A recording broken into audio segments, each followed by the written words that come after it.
Assalamualaikum warahmatullahi wabarakatuh. Perkenalkan, saya Rika Nurwida, NIM 118406087 dari Humas 4B. Pada video kali ini saya akan menjelaskan 15 teori komunikasi sebagai tugas akhir dan UAS pada mata kuliah teori komunikasi.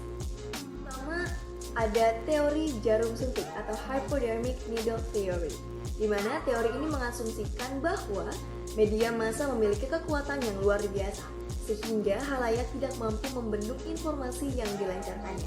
Sedangkan halayak dianggap pasif, sehingga tidak bisa bereaksi apapun kecuali hanya menerima saja dari semua pesan-pesan yang disampaikan. Teori ini di samping mempunyai pengaruh yang sangat kuat, juga mengasumsikan bahwa para pengelola media dianggap sebagai orang yang lebih pintar dibanding halayak. Akhirnya, halayak bisa mengelabui sedemikian rupa dengan hasil siarannya. Teori ini mengasumsikan juga media massa mempunyai pemikiran bahwa halayak bisa ditundukkan atau bahkan bisa tunduk dengan cara apapun yang dikehendakinya. Contohnya, pada adegan di film bergenre action, biasanya telah mempengaruhi anak-anak dalam kehidupan sehari-harinya. Apabila mereka berkelahi, biasanya tidak jarang mereka melakukan hal yang sama persis yang dilakukan oleh aktor pada film tersebut. Oleh karena itu, pengawasan untuk anak kecil itu sangat diperlukan oleh karena itu pengawasan orang tua sangat penting. Ada Spiral of Silence Theory. Seorang profesor emeritus penelitian komunikasi dari Institut für Publizistik Jerman adalah seorang yang memperkenalkan teori spiral keheningan atau kesenjangan ini. Secara ringkas, teori ini menjawab pertanyaan mengapa orang-orang dari kelompok minoritas sering merasa perlu untuk menyembunyikan pendapat atau pandangannya ketika berada di dalam kelompok mayoritas. Seseorang sering merasa perlu menyembunyikan sesuatunya ketika berada di dalam mayoritas. Bahkan orang-orang yang sedang berada dalam kelompok mayoritas sering merasa perlu untuk mengubah pendiriannya. Sebab kalau tidak mengubah pendiriannya, ia akan merasa sendiri. Kajian ini menitik beratkan peran opini di dalam interaksi sosial. Contoh kasusnya, kita bisa lihat di Indonesia sendiri, ada dua kelompok besar yang setuju maupun tidak setuju dengan penerapan sistem di Indonesia. Bagi kelompok yang pro demokrasi dikatakan bahwa ini adalah hasil akhir dan paling baik untuk mengantarkan bangsa Indonesia ke kehidupan yang lebih baik untuk asumsi lain.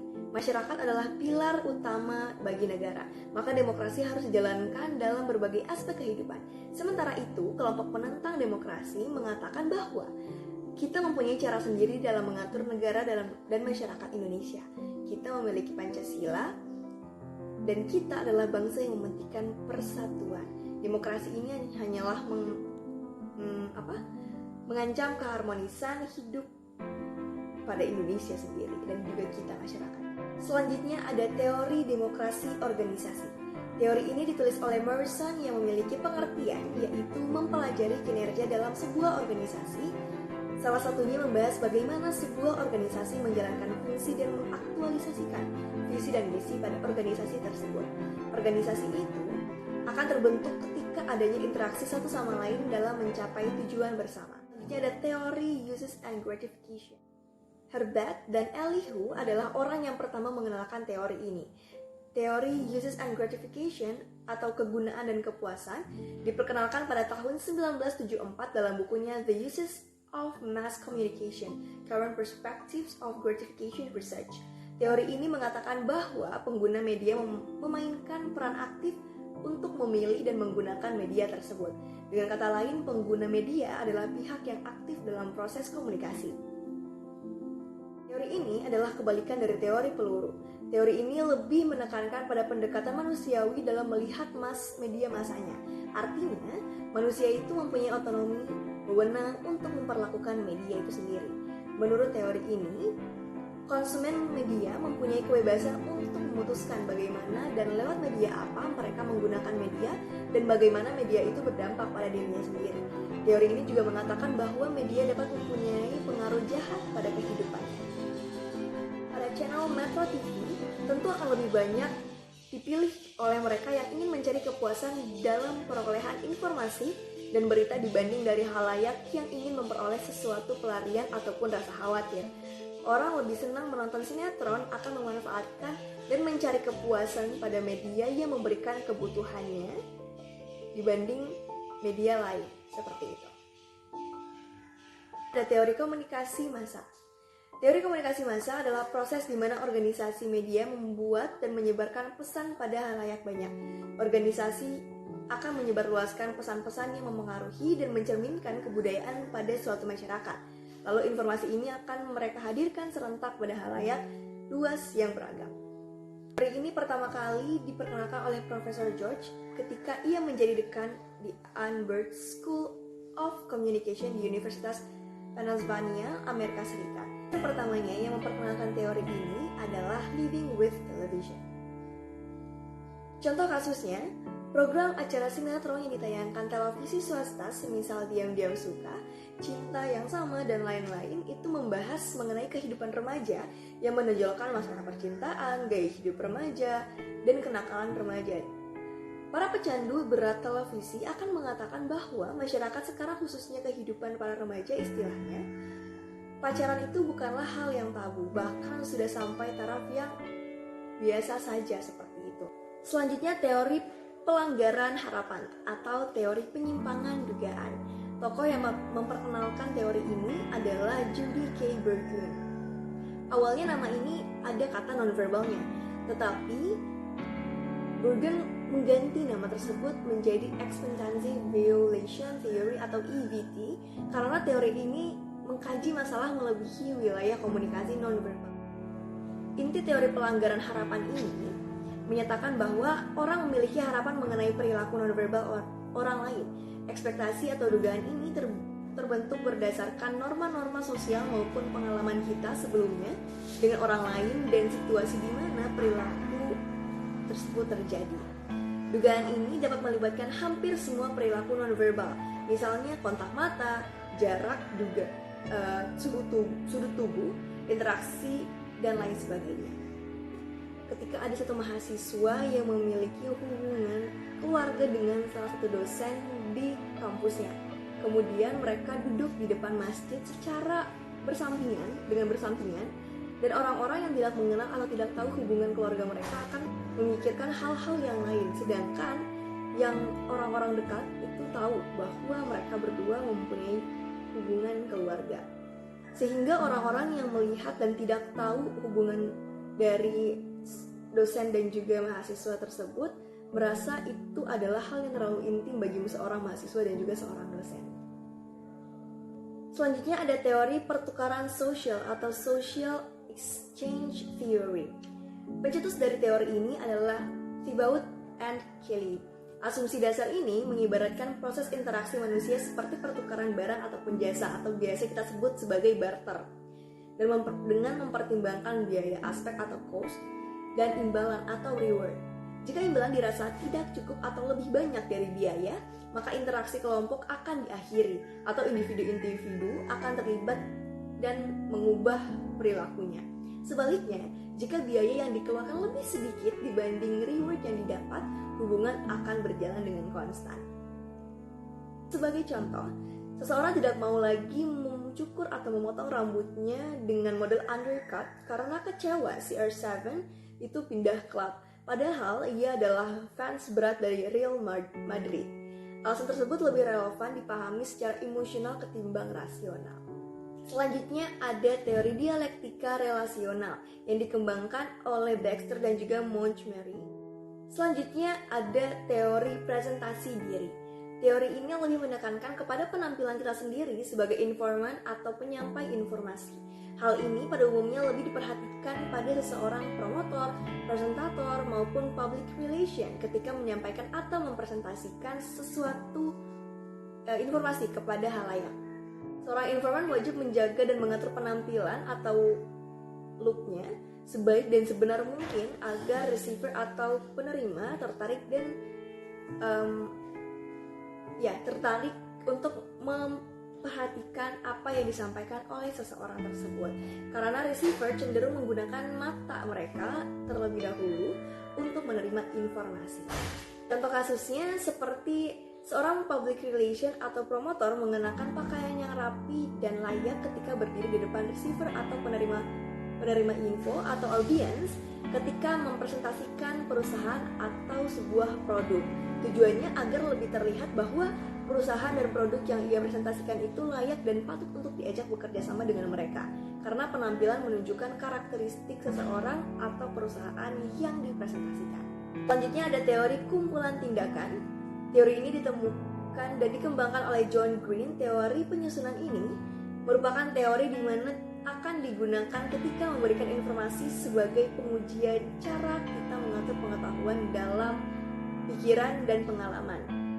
Pada umumnya, pengetahuan yang kerap kali keluar dari mulut kita adalah pengetahuan yang sering kita ingat, atau biasa kita sebut dengan procedural record atau rekam prosedural.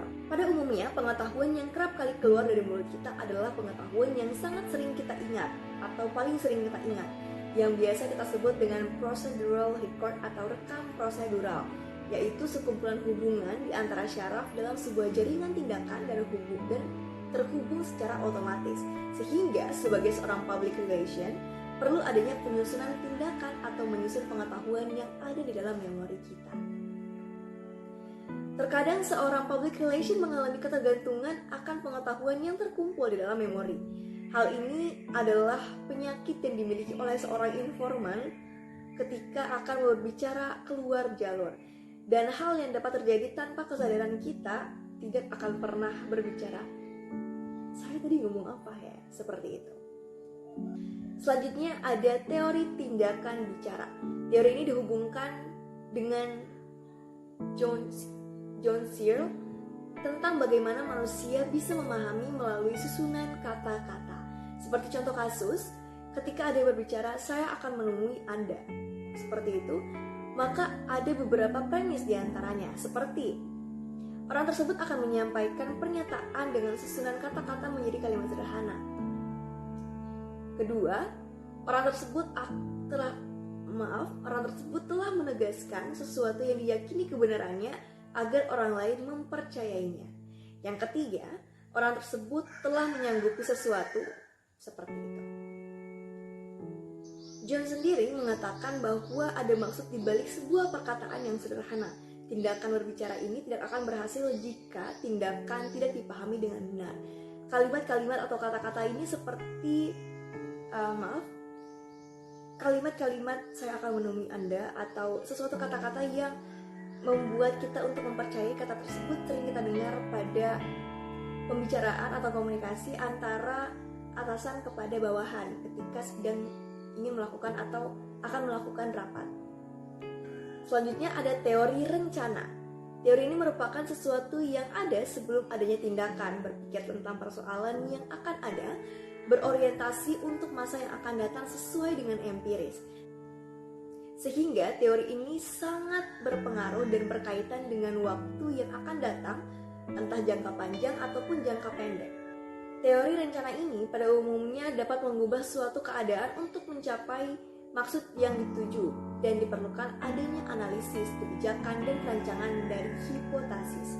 Dan ciri khusus dari teori perencanaan ini dengan tujuan untuk memecahkan persoalan-persoalan di waktu yang akan datang melalui tahapan-tahapan tertentu. Selanjutnya ada teori konvergensi simbolis, di mana teori ini dikemukakan oleh Bells yang dikembangkan oleh Ernest Burman dengan kelompok mahasiswa dari Universitas Minnesota pada tahun 1960 sampai 1970. Teori ini lebih menekankan kepada permainan kata-kata menjadi cerita, analogi, dan pidato untuk menghidupkan suasana. Sehingga teori ini lebih sering digunakan ketika ice breaking atau pidato yang memunculkan anekdot seperti itu. Terkadang teori ini juga sebagai alat pengakraban antar individu. Mereka akan mendramatisasikan dan berfantasi untuk ajang pengakraban dari individu-individu tersebut. Selanjutnya ada teori aturan percakapan. Paul Grice mengemukakan tentang teori aturan percakapan yang menjelaskan bahwa percakapan itu haruslah logis dan mudah dimengerti. Jika percakapan tersebut menimbulkan ambigu dan kebingungan untuk menerima, maka seorang informal dianggap gagal dalam memberikan informasi atau menyampaikan informasi. Kemudian untuk mencapai keberhasilan percakapan yang logis dan juga mudah dimengerti, ada 4 macam aturan yang harus dilakukan. Seperti perkataan yang berkualitas, perkataan yang relevan, perkataan yang berperilaku, perkataan yang berkuantitas. Ya. Selanjutnya ada teori komunikasi interpersonal. Teori komunikasi ini adalah komunikasi yang dilakukan dengan 2 orang yang bersifat private dan eksklusif, identik dengan komunikasi face to face. Pada dasarnya, ini menyebabkan seseorang atau manusia melakukan komunikasi adalah untuk mempertahankan kelangsungan hidup dan juga beradaptasi. Contohnya, ketika seseorang yang baru saja pindah rumah dan mempunyai tetangga baru, otomatis mereka akan menjalin hubungan interpersonal dengan cara berkenalan dan juga beradaptasi dengan lingkungan baru tersebut. Selanjutnya ada teori analisis kaidah peran. Secara umum, konsep dari teori ini dapat digambarkan sebagai bahwa setiap peran manusia mempunyai kaidah peran tertentu, sehingga satu peran yang diikuti oleh peran lain, satu peran perilaku akan diikuti oleh perilaku lain. Contohnya ada beberapa penelitian yang menggunakan teori ini, seperti pada penelitian Ekman dan Friesen terhadap beberapa kelompok budaya menunjukkan bahwa peranan ekspresi wajah menggambarkan emosi yang selalu berubah dan secara teratur. Perubahan-perubahan itu memberikan informasi tentang tingkat emosi dari manusia itu sendiri. Sekian penjelasan dari saya. Terima kasih. Wassalamualaikum warahmatullahi wabarakatuh.